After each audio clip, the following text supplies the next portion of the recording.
What does it mean to become a patriot? What does it need to become one? Do we follow a standard? Do we have to do a miracle to be so? Is it to become an individual who's honor obsessed? Or is it just basic willingness? Willingness to die for people without any further excuses. Willingness to be selfless. Willingness to serve, to love the country wholeheartedly. Dr. Rizal did it all willingly.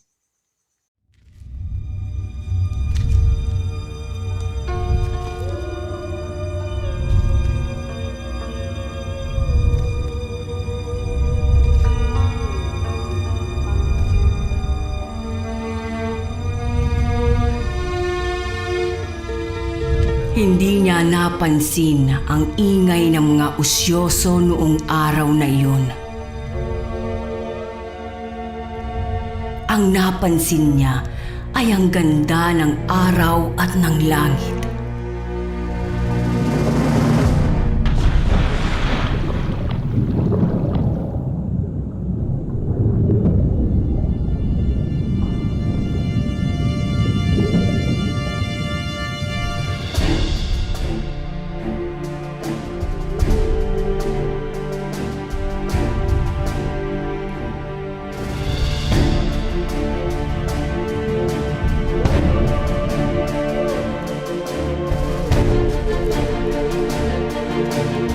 At naalala niya ang sinabi ng kanyang ina.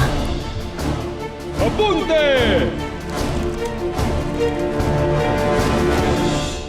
Fuego!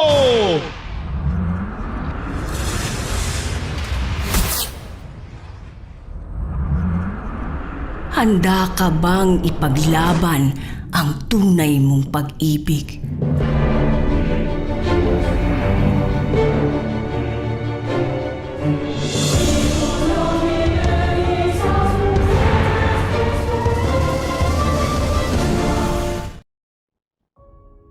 Maraming nakapagsabi na di raw tunay na bayani si Rizal.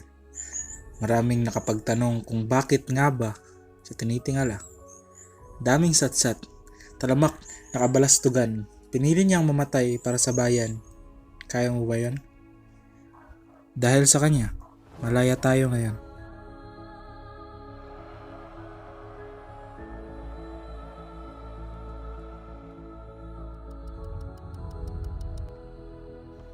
The statues, the monuments you see, the name of the streets, establishments, the facts and the news you hear.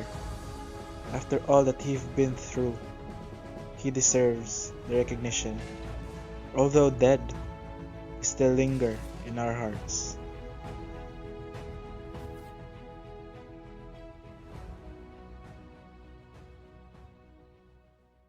The opinions of Filipino authors about Rizal's greatness.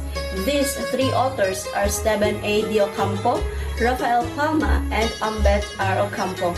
Esteban A. de Ocampo wrote that no other Filipino could surpass Rizal in the number of monuments erected in his honor, in the number of towns, barrios, and streets named after him, in the number of educational institutions, societies, and trade names that bear his name, in the number of persons, both Filipinos and foreigners, who were named Rizal and Rizalina because of their parents' admiration for the great Malayan, and in the number of laws, executive orders, and proclamation of the chief executive, and bulletins, memoranda, and circulars of both bureaus of public and private schools. This shows, therefore, that Rizal is nothing but an extraordinary person among his contemporaries. His idealism and works for political reform bred a great impact to the Philippine Revolution and the values of liberty and freedom that spread not only in his time, but it stretches up to ours. His biographer, Rafael Palma, declared, "The doctrines of Rizal are not for one epoch, but for all epoch. They are as valid today as they were yesterday." Seeing his biography and writings, it is worth noting that Rizal could be considered as a conscious hero.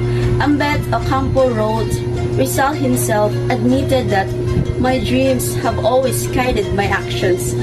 Further, one of the ordinary days in his childhood, Rizal was molding clay and wax images. His sisters laughed at him as he was busy making wax images instead of joining them in their fun and games. He told them, "Alright, laugh at me now. Someday, when I die, people will make monuments and images of me." Likewise, his letters, diaries, journal, and writings manifest his plan to do a great cause. The events of his time teased him, bring out the hero in him. As a response, he willfully became a hero. Ambet R. Ocampo wrote that Rizal could live beyond December 30, 1896 if he simply stayed out of the Philippines and its politics. If he remained in Hong Kong, then he would just be another forgotten expatriate Filipino doctor. But the previous chapters manifested that he faced his death in brave bearing. His death was a death for a cause. His belief from childhood that he would not be able to reach the age of 30. His decision to go back home from Hong Kong, uttering, "The battlefield is in the Philippines," and his inscription on the envelope of 2 letters, one for his parents, brethren, and friends, and another one was addressed to the Filipinos, handed to Dr. Marquez, which read, "To be opened after my death," were all predictions that he may get executed in 1882, but he ended up being exiled in the Pitan. Such calculation was wrong, as his death came to him on December 30, 1896 at the age of 35. These 3 authors are just few of the Filipinos believing and fighting that Rizal is indeed a national hero, a hero that fought for freedom in a silent but powerful way. No one could ever surpass Rizal's brilliance and sacrifices for the love of his country.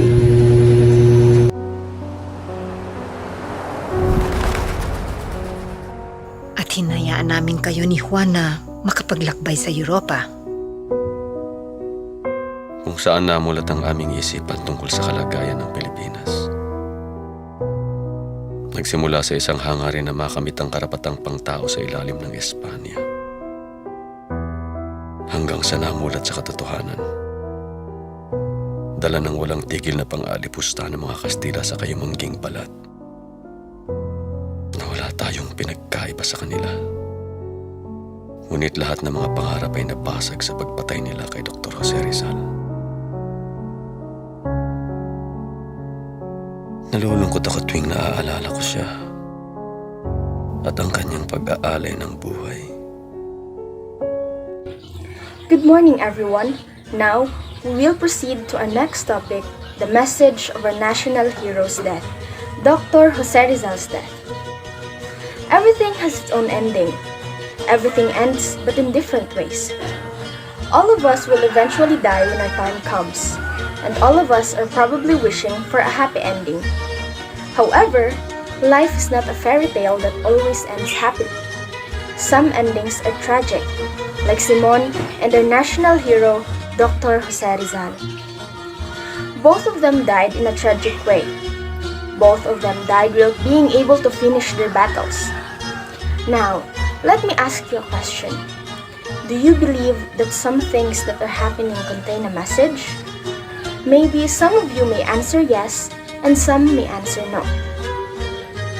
But Rizal's death is not just a simple death, and it is definitely not a meaningless death.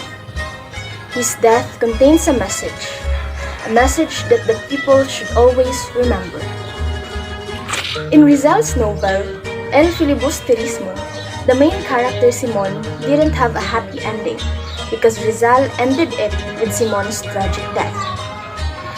In the novel, it was Padre Florentino who is there with Simon in his last moments.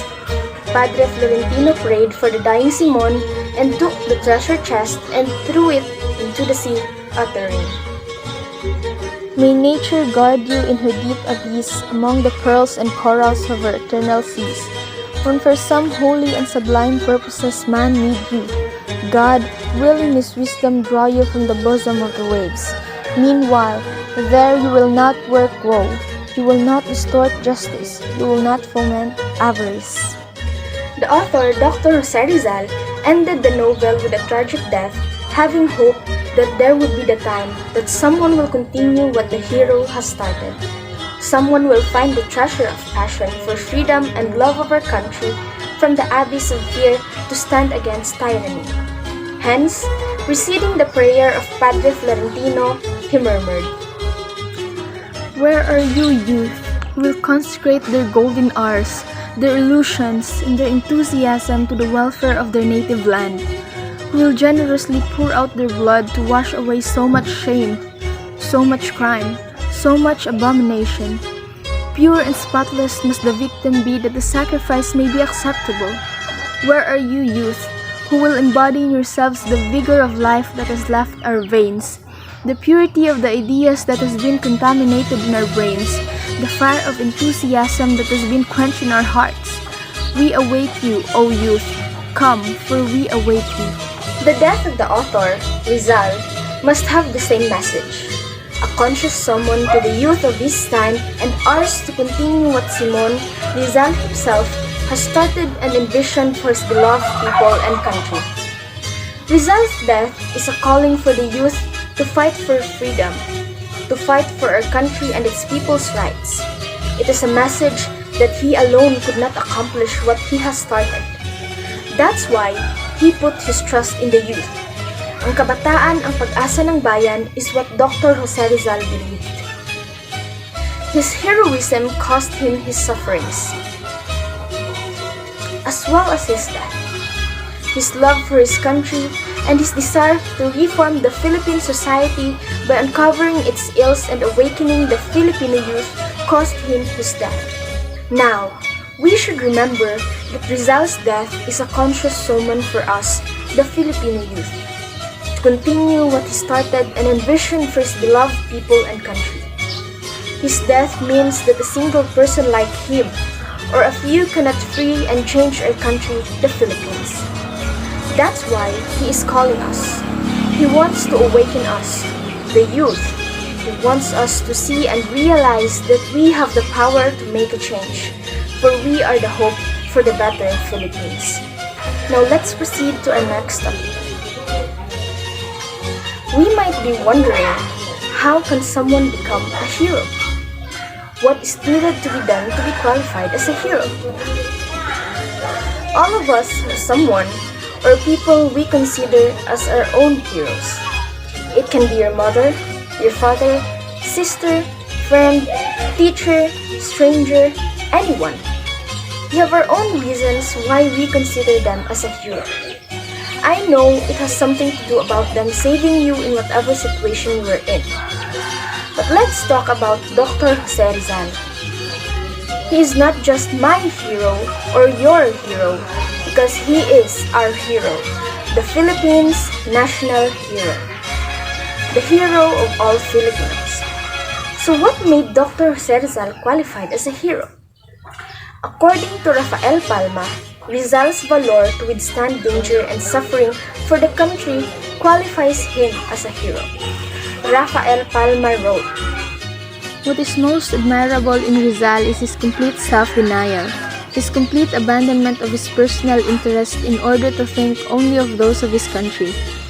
He could have been whatever he wished to be, considering his natural endowments.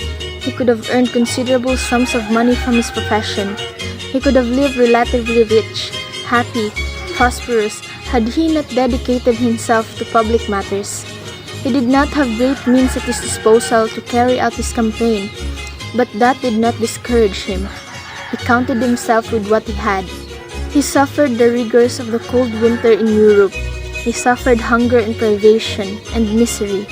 But when he raised his eyes to heaven and saw his ideal, his hope was reborn. Profoundly disillusioned, he wanted to renounce his campaign forever, giving up everything. But such moments were evanescent.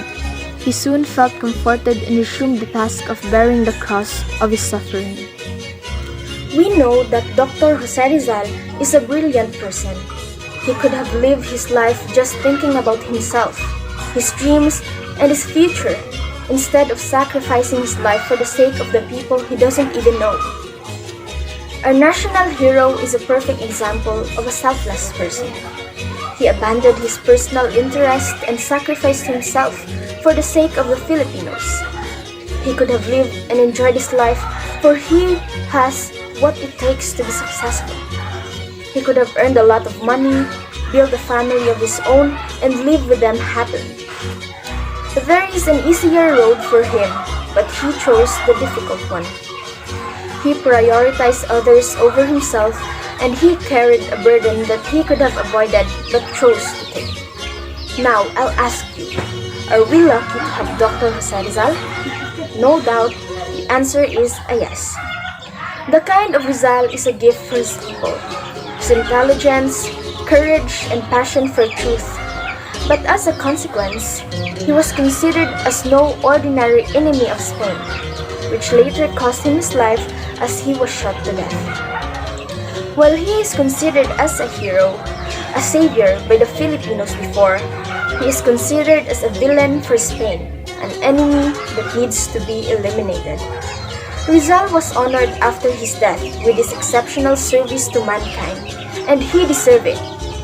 The recognition and respect that is given to him until now are still not enough to repay him for all the sacrifices he made for us. The recognition of Rizal's heroism was not limited among his contemporary Filipinos. Foreign admirers and biographers have recognized his valiant and martyrdom. First is Blumentritt. He became one of Rizal's closest confidants, although they met only once. He translated a chapter of the latter's first book, Noli Me Tangere, into German and wrote the preface to Rizal's second book, El Filibusterismo, although he was against its publication as he believed that it would lead to Rizal's death. Blumentritt regarded him as greatest product of the Philippines. The next foreign admirer is Dr. Rost, who distinguished Malayologist and librarian of the India Office of London, called him as Una Perla de Hombre, meaning Pearl of Man, because he was impressed by his learning and character. And lastly, Don Vicente Barrantes admitted that Rizal was the first among the Filipinos. Even before the outbreak of the revolution against Spain in 1896, many instances can be cited to prove that his country here and abroad recognized Rizal's leadership. Moreover, Zaider wrote that the newspapers, magazines, and other periodicals throughout the civilized world published accounts of Rizal's martyrdom in order to render homage to his greatness. There are opinions among some Filipinos that it is Andres Bonifacio and not Rizal who deserve to be acknowledged and canonized as our first national hero. Rizal's battles were never with a gun nor with a sword to fight for liberty and independence of the Philippines. He was silent, peaceful, and calm battle. He did not use force but instead used peaceful methods such as writing literature, creating arts, and focusing on the Filipino culture to stir up the patriotic feelings of everyone. Unlike other national heroes of various countries that fought for their freedom with armed aggression and won their bloody wars, Rizal, our greatest hero, was a pacifist and a civilian whose weapon was killed. Great men in history have credibly claimed, however, that pen is mightier and more powerful than sword. Thus, Napoleon said, there are only two powers in the world, the sword and the pen, and in the end, the former is always conquered by the latter. The best way that one could defeat his enemy is through his pen. Inasmuch as the sharp iron swords rust, the writings of a great scholar like Rizal will immortalize the ideologies on liberty and justice. Of course, it means that ideas that are expressed in writing can be much more consequential than violence. Words can influence and inspire countless people, and they can live on indefinitely. Rizal represents the Filipinos' inherent love for the country. His writings and death manifest this nature, our nature as Filipinos being lovers of peace. Then again, how come that Rizal is the national hero? There was no single person responsible for branding the humble Pepe. There is no single person or groups of persons for who made him the greatest Malayan hero. For me, he is the greatest hero because he fought for freedom in an exceedingly silent but powerful way. He expressed his love for the Philippines through his novels, essays, and articles instead of through the utilization of force or aggression. It was Rizal himself, his own people, and the foreigners all together contributed to make him the greatest hero and martyr of his people. The title was not awarded to him by his people without his greatness, love of country, and self-sacrifice. Thus, Rizal is Filipinos' greatest hero, the national hero. December 30, 1896. The crack of dawn. A forbidding silence grips the air. 6:30 a.m. The execution is underway. The victim takes his place before the firing squad. He invokes his right to face his executioners, refusing to be shot like a traitor, but is denied. 7:03 a.m. The shots ring out. The victim twists with a supreme effort of will to fall on his back. And in his death, the causes he believed in find new life, a life which would dwell in the minds of countless men and women for years to come. Jose Rizal advocates gradual reform rather than abolition or revolution, for the reason that he believed that revolution will only be a massacre and innocent lives, women and children will perish in the struggle. Dr. Jose Rizal was well aware of some independent states of Latin America which remained despotic despite having gained independence from their colonizers through bloody means. Due to that, the reforms Rizal advocated for didn't include independence. He called for equal treatment of Filipinos, limiting the power of Spanish friars and representation for the Philippines in the Spanish Cortes or Spain's Parliament. When Jose Rizal was in Europe, he published articles in La Solidaridad, a fortnightly and a bi-weekly newspaper that detailed the social, cultural, and economic conditions of the Philippines during Spanish regime. Upon his return in the Philippines, he founded a non-violent organization of Filipinos on July 3, 1892, the La Liga Filipina. Its goals were to unite the entire archipelago, develop agriculture and commerce, mutual protection in times of danger and need, defense against violence and injustice, and development of genuine education. In 1896, the Katipunan, a Filipino nationalist secret society, revolted against Spain. Although Rizal had no connections with that organization and he had no part in the insurrection, Rizal was arrested by the military. While in prison, in France, Santiago, Rizal wrote his last poem, Mi Ultimo Adios, or My Last Farewell, where he gave his last message. After a show trial, Rizal was convicted of sedition and sentenced to death by firing squad. Rizal's public execution was carried out in Manila on December 30, 1896, when he was 35 years old. His execution created more opposition to Spanish rule, and his martyrdom convinced Filipinos that there was no alternative to independence from Spain. Bayang iniirog sakit ni Haring Hirap, katagulugan ko pinakaliliyag. Dinggin mo ang aking pagpapahimakas, diya iiwan ko sa iyong lahat. Paalam magulang at mga kapatid, kapilas ng aking kaluluwa at dibdib. Mga kaibigan bata pang maliit, sa aking tahanan di naman sisilip. Pagpasasalamat at napahinga rin. Paalam estrangherang kasuyok at aliw. Paalam sa inyong mga ginigiliw. Mamatay ay siyang pagkakagupiling.